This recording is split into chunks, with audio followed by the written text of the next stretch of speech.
Lesson 1.2 is going to cover exponents or powers, and also order of operations. In your textbook, that's section 1.2 and 1.3. So the first thing we're going to do right now is a warm-up. This will happen in most of the videos where you will pause it and then complete the warm-up. So go ahead and pause right now.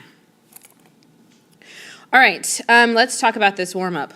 Hopefully these are some terms that you remember. It's okay if your answers are not exact. But what is an exponent? So an exponent is actually a set of instructions.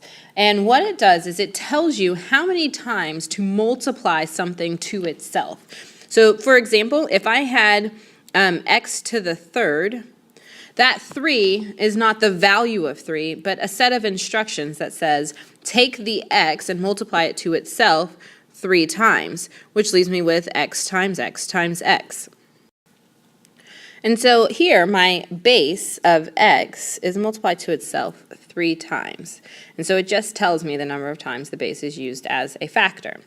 Well, what's the difference between a power and an exponent? Well, a power is the actual value that a base and exponent equal. So for example, in this one right here, the power is 125 because 5 to the third is 125. So that's the power. The 5 times 5 times 5, those are the factors. Right? And remember, a factor are just things that multiply together to reach a product. And so those are the factors in that equation. And then the 3 and 5 to the third is the exponent. And then the 5 and 5 to the third is the base. And the base is the thing that is directly in front of the exponent. Directly. So if you were to circle the exponent and then draw an arrow, it's the thing that's directly in front of it. Okay, so now let's look at question 3 and 4. And let's remember order of operations. Our order of operations are commonly referred to as PEMDAS, or please excuse my dear Aunt Sally. And it says that you have to work the parentheses first. We always start with the innermost parentheses if there's more than one set. Then you do exponents, then multiplication or division, and then addition or subtraction. For the multiplication or division, addition or subtraction, it's whatever comes first, left to right. So if we're attempting to solve these problems here, let's look at number 3 first. So the first thing I'm going to ask myself is, are there any parentheses? If there are, I then have to follow order of operations inside the parentheses. So now, inside these parentheses, are there any more parentheses? There aren't. So now I can move to the next thing in order of operation, and that's exponents. Inside the parentheses, do you have exponents? Yes. So I have an exponent of 2 with the base of 3. And so now I need to rewrite the problem solving that one piece. 3 squared is 9 minus 9.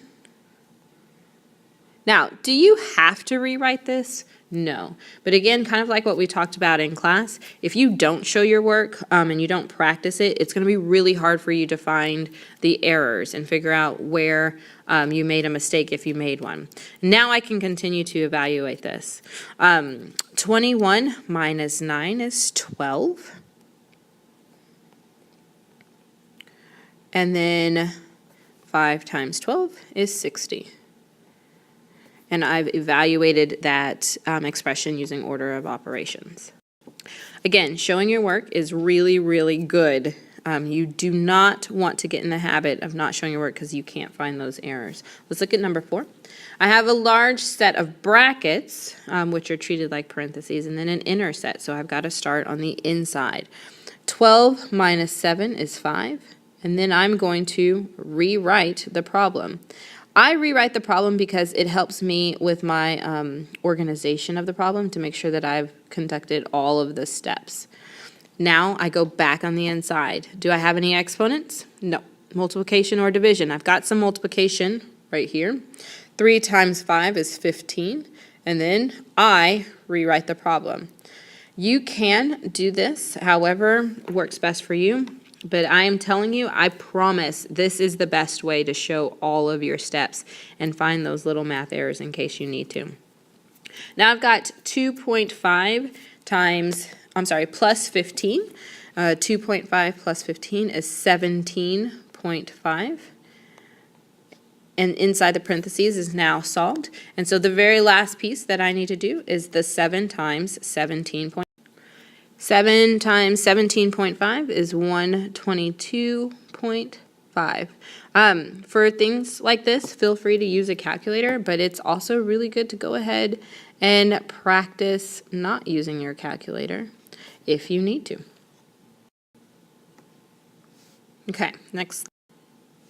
Oh, that's it. Okay, you're good to go. You can go ahead and start your homework. Most of this is definitely review, but talk to me in class and let me know if you have any questions.